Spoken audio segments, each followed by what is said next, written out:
Hello guys, Radhe Radhe. Welcome to day 41 of posting non stop reels and ডিলারিজ 10,000 followers. আজকে আমি বেরিয়েছিলাম মায়ের সাথে ঠাকুর দেখতে। আমাদের রাস্তায় যেতে যেতেই বৃষ্টি নেমে গেছিল। এবার কি করব সেটাই ভাবছিলাম, বাট কিছুক্ষণের মধ্যেই আবার রোদ উঠলো। মানে ওয়েদারের আলাদাই মুড সুইংস চলে। তারপর সুন্দর আকাশ দেখতে দেখতে পৌঁছালাম একডালিয়া এভারগ্রিন। এদের ভেতরটা সেই টিপিক্যাল একডালিয়া এভারগ্রিনের মতন ছিল প্রতিবার যা করে।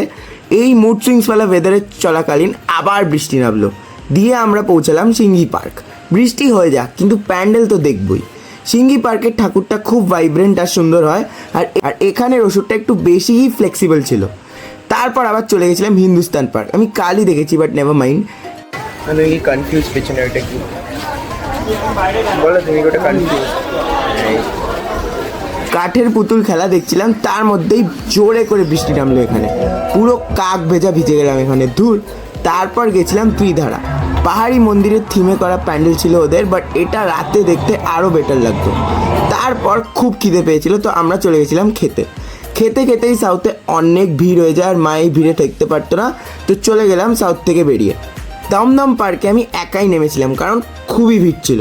বাট ভারত চক্রের এন্ট্রেন্সটা থেকেই ওফ অরা। ওদের প্যান্ডেলের ভেতরে they had holographic projections, like literally as their theme said। সত্যিই ওরা একেবারে ইউনিক আর সুন্দর ছিল ওদের প্রতিমাটাও। এটা দেখে চললাম বাড়ির দিকে। আজকে বাস ইতনা হি, তব তক কে লিয়ে বাই।